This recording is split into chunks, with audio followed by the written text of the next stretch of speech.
오랜만에 뵙습니다. 참 전 세계적으로 인류의 종말을 연상케 하는 이 전쟁과 기근과 역병들이 끊임없이 이어지는 금년 한 해도 이제 2달만을 남긴 채 11월의 첫 주일을 맞았습니다.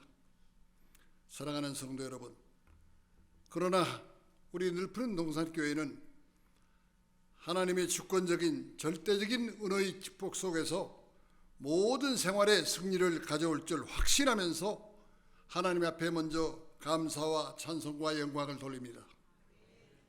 오늘은 요한복음 11장 1절에서 46절까지를 말씀을 가지고서 시간 관계상 5절에서 10절만을 봉독했지만은 함께 은혜를 받고자 하는 제목은 베다니를 처리하라. 베다니를 처리하라.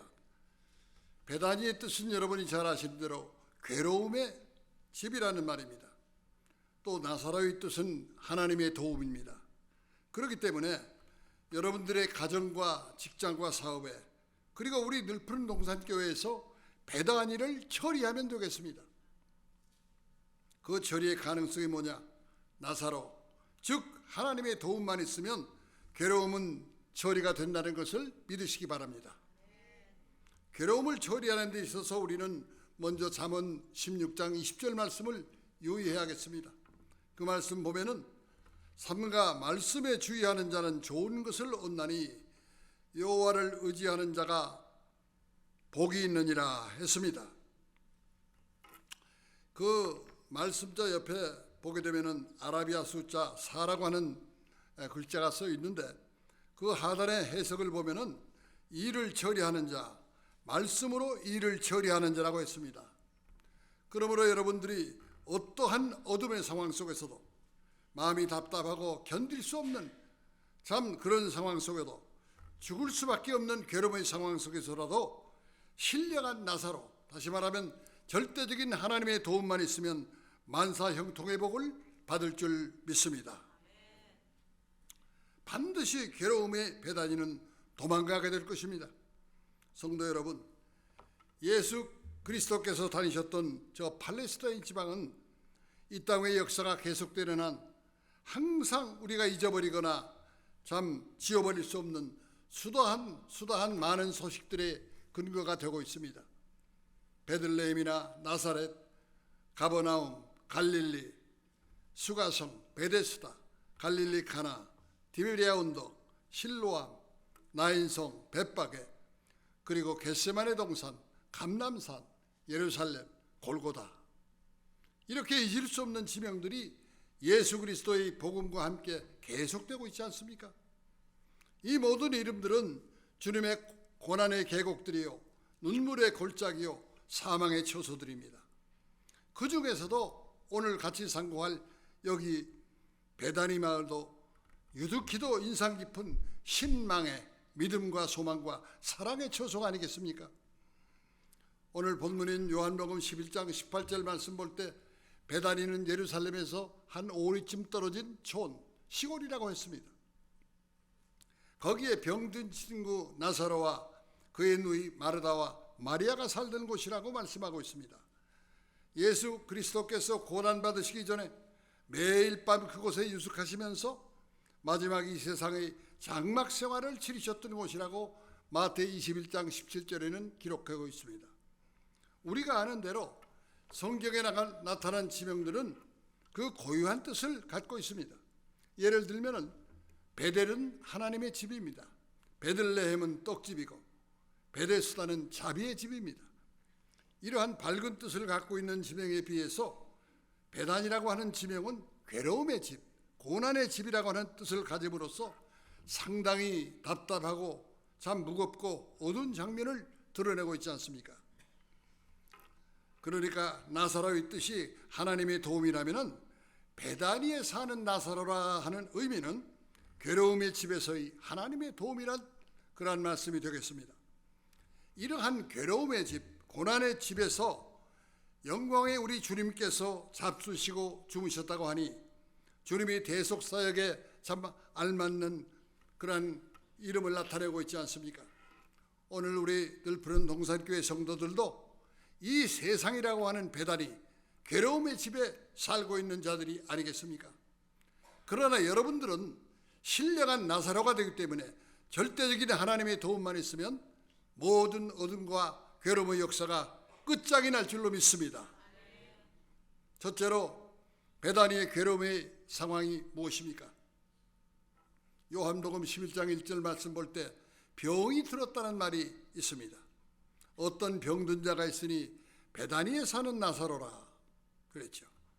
또 3절에는 주님이 사랑하시는 자가 병들었다 하는 말씀이 있고 6절에는 나사로가 병들었다 함을 들으시고 했습니다. 이 병이라고 하는 것은 정상적인 생리활동에 이상이 생긴 것을 말하지 않습니까? 육체적인 병이라고 하는 것은 육체적 생리활동이 비정상인 것을 말하고 영적인 또는 정신적인 병이라고 하는 것은 하나님을 향한 신망의 믿음, 소망, 사랑이 없어지는 것을 또 그것이 없어짐으로써 일어나는 공포감이라든가 의심이나 위협감, 근심, 고민, 수치감, 죄책감을 말하고 있습니다. 우리가 사는 이 지구상에는 하늘이라고 하는 지붕 밑에 모두가 베다니를 이루고 있습니다.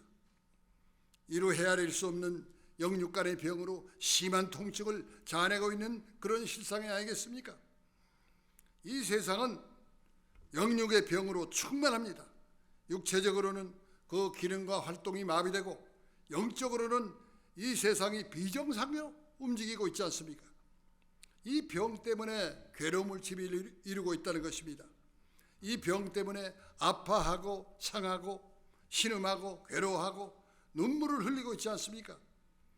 그런데 오늘 본문인 요한복음 11장 3절 볼 때 주님의 사랑하시는 자가 병들었다. 11절에는 그 사랑한 자가 주님의 친구라고 말씀하고 있습니다. 6절에는 그러한 사람이 병들었음을 듣고도 이틀이나 지연하셨다 기록하고 있어. 이것을 볼 때 여기 이 세상 베다니에 사는 예수님의 사랑하는 친구, 즉 예수 믿는 우리 성도라고 말할 수가 있죠. 성도들이 병 때문에 괴로워해야 됨을 보여주고 있지 않습니까? 병은 좀 아파야 하지 않습니까? 아프지 않은 것이 무슨 병입니까? 성도 여러분, 베다니의 두 번째 상황이 무엇입니까? 죽음이 아니었습니까? 요한복음 11장 13절 말씀 볼 때 나사로는 앓다가 마침내 죽었다고 했습니다. 21절에도 마르다는 자기 오라비가 죽었다고 했고 31절과 38절에도 죽어 무덤에 있음을 말하고 있으며 39절에는 죽은 지 나흘 자가 되어서 썩어서 냄새가 난다고 말하고 있지 않습니까? 그렇다면 여러분들의 심령이 죽지 않았습니까? 우리의 마음이 죽지 않았어요? 썩은 냄새를 피우는 사람들입니까? 마음과 정신적으로 죽었다면, 더욱더 영적으로 죽었다면 그것은 산송장입니다. 그러나 낙심하지 마세요.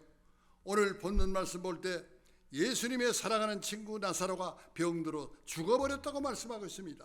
왜 주님이 사랑하는 나사로가 병들어 죽었습니까? 이것이 베다니의 실황이 아니겠습니까? 그러니까 반드시 베다니에는 나사로, 하나님의 도움이 절대 필요합니다. 우리 교회나 성도들에게 모두에게도 절대적인 하나님의 도움이 필요한 것입니다. 그렇습니다. 죽음에 이르는 병을 만난 것이 이 세상 베다니가 아닙니까? 한 사람 아담의 범죄로 인하여 죄가 세상에 들어오고 그 죄로 말미암아 사망이 이 세상에 들어왔다고 로마서 5장 12절에는 말씀하고 있습니다. 그래서 이 세상은 베다니가 됐던 것입니다. 이 세상이 베다니가 아니고 무엇입니까? 그래서 우리의 영과 육을 갈라놓았습니다. 우리의 영혼을 하나님께로부터 끊어놓았던 것입니다. 마침내 영혼과 육체를 아울러 지옥불에 던져버리는 죽음의 골짜기를 이루고 말았습니다. 이 죽음이 베다니를 이루고 있지 않습니까? 이 죽음이 찾아와서 우리의 모든 것을 빼앗아갔습니다. 지금 이 시간에도 죽음이 이 세상을 모두 감싸고 있지 않습니까? 성도 여러분, 고린도전서 15장 26절에는 이 죽음을 원수라고 했고 53절에는 썩을 것, 죽을 것이라고 했고 55절에는 쏘는 것이라고 했습니다. 우리의 소유와 아름다움과 바라는 것과 즐거움조차 다 뺏어가 버리고 마는 것이 이 배단입니다. 성도 여러분, 오늘 주시는 축복된 말씀으로 여러분들의 가정과 직장에서, 교회에서 배단위를 몰아내시기를 바랍니다. 부부간에, 부자간에, 모녀간에, 가족간에 배단위가 있다면 오늘 주시는 말씀으로 여러분들이 신령한 나사로 하나님의 도움이 되어서 괴로움이라고 하는 이 배단위를 몰아내시기를 주님의 이름으로 축원하는 것입니다. 이 죽음 때문에 이 세상은 배단위가, 즉 괴로움이 집이 되고 말았습니다. 성도 여러분, 이제 마지막으로 배단위의 세 번째 상황은 무엇입니까? 눈물이요 절망이 아니겠습니까? 이 눈물과 절망은 병과 죽음이 지난 다음에 나타나는 마지막 흔적입니다. 요한복음 11장 21절 말씀 볼 때 마르다가 주께서 여기 계셨더라면 내 오라비가 죽지 아니하였겠나이다, 이런 절망적인 표시를 하고 있습니다.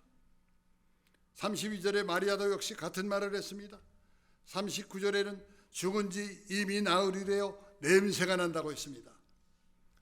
33절을 보면 이 일 때문에 나사로의 누이들은 울었고 둘러선 유대인들도 울었다고 성경은 말씀하고 있습니다. 이 병과 죽음 때문에 나인성 과부의 마을 사람들이 울고 딸이 죽음으로 회당장 야이로의 가족과 친척들도 울었던 것입니다. 병이 있는 세계, 죽음이 있는 세계, 거기에는 절망이요 눈물이 아니겠습니까? 이것이 배단위의 실황입니다.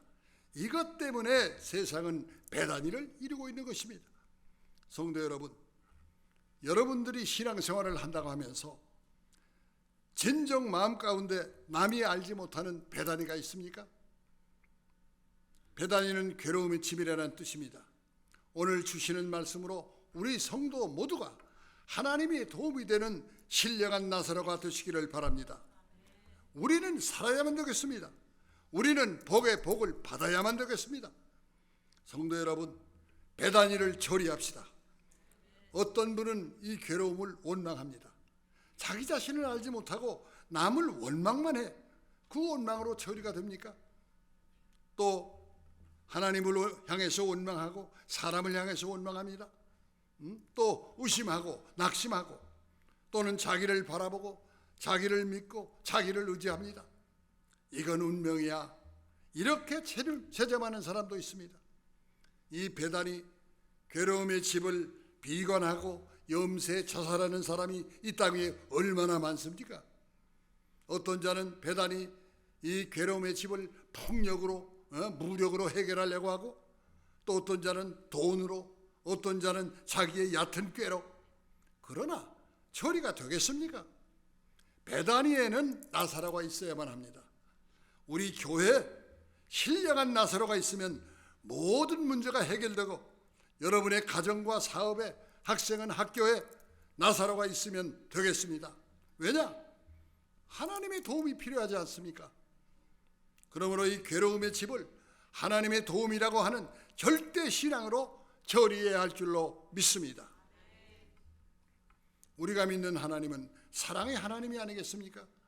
요한복음 11장 5절 보면 예수께서 본래 마르다와 그 동생과 나사로를 사랑하시더니 11장 3절에는 주의 사랑하는 자가 병들었다고 했습니다. 마르다와 마리아가 생각한 것은 육신의 사랑, 필레오의 사랑입니다. 그 사랑밖에 이해하지를 못했습니다. 그러나 베다니를 향한 주님의 사랑은 아가페의 사랑입니다. 이 사랑은 영원한 사랑이 아니겠습니까? 6절에는 나사로가 병들었다는 소식을 듣고도 주님께서는 이틀이나 더 유하셨다고 했습니다. 이 말의 뜻은 아무 말도 하지 않고 중심의 뜨거운 사랑을 나타냈는데 잠잠히 사랑하는 그 사랑을 말합니다. 들뜨지 아니하는 사랑, 여유 있는 사랑, 침착한 사랑, 때를 기다리는 사랑, 인간의 요구 밖의 요구 이상의 사랑을 말씀하고 있는 것입니다. 인간 편에 마르다와 마리아는 위급함을 느껴도 주님의 사랑은 이 모든 것을 초월하는 여유 있는 영원한 사랑이 아니겠습니까? 다시 말하면 병들었다는 소식을 듣고도 이틀이나 더 유하셨다. 이것은 이미 주님의 마음속에는 움직이는 사랑을 가지고 계셨다는 것입니다. 요한복음 11장 7절에 다시 유다로 가자. 이 말은 베다니로 가자는 말입니다. 11절에 내가 깨우러 가노라 가시는 동기를 말하고 있지 않습니까? 17절에는 예수께서 와서 보시니 이건 진행한다는 것입니다. 진행은 사랑의 한 작용을 말하죠. 이러한 표현들은 동적인 것이 아니겠습니까? 운동하는 사랑, 움직이는 사랑입니다. 그 이유는 사랑은 생명이기 때문에 그 사랑이 하늘에서 이 땅까지, 이 세상에서 십자가까지, 십자가에서 다시 하늘까지 움직이는 있다고 하는 것을 땅의 인간들이 어떻게 알겠습니까? 이 사랑이 주님의 마음속에 있는 것을 어떻게 알겠어요? 왜냐하면 요한복음 11장 17절에 보게 되면 우리 친구 나사로가 잠들었도다. 즉 죽은 자를 잠들었다고 말씀했습니다. 잠자는다고 하는 것은 뭡니까? 안식이고 평안입니다. 안식과 평안의 상태를 주님은 말씀했습니다. 주님은 분명히 죽은 나사로를 잠잔다고 말씀하지 않았습니까? 그래서 깨우러 가자고, 자는 자를 깨우러 가자고 하십니다. 이렇게 사랑은 베다니의 괴로움의 집 앞에서 낙관했습니다. 그 이유는 사랑은 죽음보다 강하기 때문에, 사랑은 모든 것을 넉넉히 이기고도 남기 때문에 죽은 사람을 살리는 일도 잠자는 사람을 깨우듯이 쉽게 해내는 사랑을 말하는 것입니다. 주님은 이 사랑을 베다니를 처리하는 위대한 세력을 가지고 계셨던 것입니다. 그렇게 된 동기는 기도가 있지 않았습니까? 성도 여러분, 주님은 대제사장입니다. 요한복음 11장 41, 42절 말씀 볼 때 눈을 들어 하늘을 우러보시고 가라사대 아버지여 내 말을 들으신 것을 감사하옵나이다. 항상 내 말을 들으시는 줄을 내가 알았나이다. 주님은 하나님 보좌 우편에 앉으신 자요 우리를 위하여 간구하시는 자라고 로마서 8장 34절에 말씀하고 있듯이 예수님의 이 기도는 대제사장적인 기도고 응답을 이루고 마는 기도요 우리에게 만족의 결과를 가져오는 기도입니다. 기도는 부활의 힘입니다. 예수 그리스도께서는 이 사랑과 말씀과 기도를 가지고 이 세상 베다니를 찾아오셨어요. 이것을 가지고 베다니를 처리하셨던 것입니다. 주님은 이 베다니를 그냥 둘 수가 없었습니다. 그냥 두면은 둘수록 병과 죽음과 눈물과 절망만이 계속되는 것입니다. 그렇기 때문에 우리는 베다니에 사는 나사로가 돼야만 할 줄로 믿는 것입니다. 성도 여러분, 이 능력의 말씀을 받으시기 바랍니다. 마리아와 마르다는 이 능력의 말씀을 아직까지 깨닫지 못할 정도였습니다. 그래서 요한복음 11장 21절과 32절 말씀 볼 때 장소로서 이 능력의 말씀을 제안하고 말았습니다. 다시 말하면 주님께서 여기 계셨다면 24절에는 시간으로서 이 능력의 말씀을 제안하고 말았습니다. 즉 마지막 날 부활에는 다시 살 줄을 내가 아나이다. 이런 것들이 교회마다 많습니다. 또 39절에는 하나님의 권능을 제안하지 않았습니까? 즉 죽은 지가 나흘이 되었음에 벌써 냄새가 나나이다. 그러나 우리 주님의 말씀은 시간이나 공간이나 어떤 장애 앞에서도 능력 그것일 뿐입니다. 권세 그것일 뿐입니다. 말씀 자체가 처리하는 자입니다. 해결시켜주는 자입니다. 성도 여러분, 그렇기 때문에 이제부터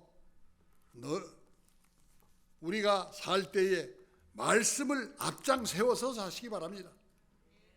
요한복음 11장 25절에 나는 부활이요 생명이라고 선언하시는 주의 말씀을 여러분 반드시 영접하시기 바랍니다. 요한복음 11장 39절에 주님께서 돌을 옮겨놓으라 43절과 44절 볼 때 큰 소리로 나사로야 나오라 부르시니 죽은 자가 수족을 동인 채로 나오는데 그 얼굴은 수건에 쌓였더라. 예수께서 가라사대 풀어놓아 다니게 하라. 성도 여러분, 달리다쿰 아닙니까? 달리다쿰. 청년아, 내가 내게 말하노니 일어나라. 대저 하나님의 말씀은 능치 못함이 없느니라. 이 말씀 한마디면은 오늘의 베다니는 넉넉히 처리가 될 줄로 믿습니다. 성도 여러분, 생활고로, 사업의 실패로, 형제간의 불화로 교회 나와야 그저 그렇다고 하는 그런 분들, 제발 나사로가 되세요. 나사로는 하나님의 도움입니다. 베다니는 괴로움의 힘, 집. 이 세상은 베다니 같은 세상이 아닙니까? 그래서 절대적인 하나님의 도움 되시는 나사로가 있어야만 되겠습니다. 태초에 말씀이 있어 천지가 창조되고, 말씀이 있어 바다가 잔잔해졌습니다. 말씀은 부활의 힘을, 변화의 힘을 가져옵니다. 예수 그리스도의 사랑, 예수 그리스도의 기도, 예수 그리스도의 말씀, 이것이 활력소요 부활의 힘입니다. 생산력이 있고 창조력이 있지 않습니까? 사랑하는 성도 여러분, 이 베다니를 위대한 믿음을 가지고 함께 이용해 보시기 바랍니다. 베다니를, 이 괴로움의 집을 한번 써먹자는 것입니다. 그 이유는 하나님이 주시고 하나님이 하시고 하나님이 남기시는 일 가운데 하나라도 무익하거나 무가치한 것은 없기 때문입니다. 참으로 인생이 이용해 볼 만한 것입니다. 써볼 만한 것들입니다. 안 쓰면 안 되는 것들입니다. 하나님은 우리가 이 세상에 살 동안에 베다니를 주었습니다. 죄 때문에 이 괴로움의 집에서 살라고 하셨어요. 창세기 3장 보면 알지 않습니까? 우리가 중생받았다고 해서 우리가 사는 이 세상이 베다니가 아닌 것이 아닙니다. 이 베다니 속에서 사랑과 기도와 말씀을 가지고 살도록 하신 것입니다. 말하자면 베다니의 밖은 그대로 두고 그 내용이 바꿔지도록 하신 것입니다. 다만 우리는 이 베다니를 이용해야만 되겠습니다. 여러분, 어떻게 베다니를 이용하시겠습니까? 요한복음 11장 4절 말씀 볼 때 하나님의 영광을 드러내는데 우리는 이 베다니를 이용해야만 되겠습니다. 이 병은 죽을 병이 아니라 하나님의 영광을 위하며 하나님의 아들로 이를 인하여 영광을 얻게 하려 함이라 말씀하고 있지 않습니까? 주님은 베다니를 그냥 두었습니다. 그러나 그 병과 죽음의 베다니를 영광에 이르는 병이 되도록, 부활에 이르는 병이 되도록 이용하셨던 것입니다. 요한복음 11장 40절에 하나님의 영광을 보리라 말씀하고 있지 않습니까? 하나님이 하시는 방법을 보세요. 죽음에 이르는 병을 만나도록 베다니를 두셨다가 영광과 부활에 이르도록 베다니를 이용하신 것입니다. 인간의 불가사의를 통해서 하나님의 영광을 드러내도록 하신 것이 아니겠습니까? 성도 여러분, 믿음을 일으키는데 이 베다니를 이용하시기 바랍니다. 요한복음 11장 15절 말씀 볼 때 내가 거기 있지 아니하는 것을 너희를 위하여 기뻐하노니 이는 너희로 믿게 하려 함이라. 40절에 네가 믿으면 하나님의 영광을 보리라. 42절에 저희로 믿게 하려 함이라 했습니다. 이것이 베다니의 나사로가 가져온 결과입니다. 만일 병들었을 때 즉시 와서 고쳐주셨더라면 아무런 효과가 없었을 것입니다.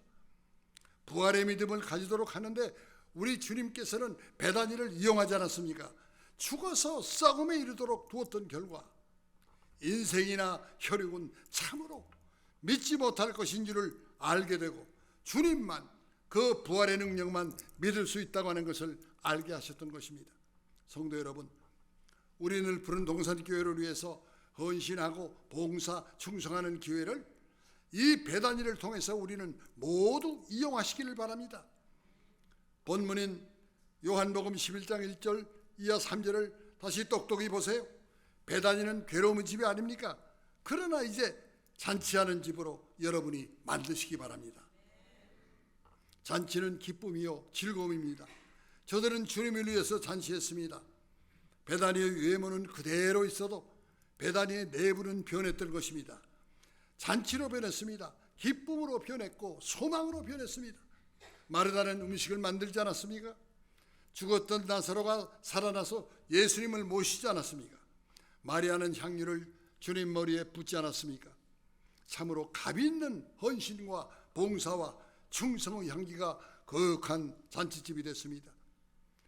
사랑하는 성도 여러분, 우리의 현실은 분명히 배단입니다. 배단에만 있을 때는 소망이 없습니다. 배단에만 있을 때는 캄캄하고 참 아찔합니다. 배단에만 있을 때는 살 맛이 없고 일할 맛도 없습니다. 그러나 베다니의 나사로는 하나님의 도움, 베다니야말로 나사로가 있어야 합니다. 병과 죽음과 눈물이 베다니입니다. 그러나 사랑과 기도와 말씀으로 이 베다니를 처리한 나사로가 있으시기를 바랍니다. 그 결과 베다니는 하나님의 영광입니다. 사랑하는 성도 여러분, 우리 늘푸른 동산교회가 헌신과 봉사와 충성의 향기가 가득한 잔치집이 되시기를 주의 이름으로 축원하겠습니다. 기도하십시다. 은혜로우신 아버지 하나님, 이제 금년도 2달만을 남긴 11월의 첫 주일을 맞이해서 하나님께서 주시는 베다니를 처리하라고 하는 그 명령, 참으로 우리가 천국 가기 전에 우리 마음속에 또는 우리 가정에, 사업에, 우리 교회에 남아있는 베다니를 말끔하게 처리해서 하나님께서 잘했다, 착하고 충성된 종아, 내가 한 모든 것이 참으로 나를 기쁘게 하고 영광스럽게 했구나, 칭찬받고 참으로 인정받는 우리 성도 모두가 되게 하여 주시옵소서. 반드시 이루어질 줄 믿사오며 모든 말씀을 우리 주 예수 그리스도 이름 받들어 감사 기도하옵나이다. 아멘. 감사합니다.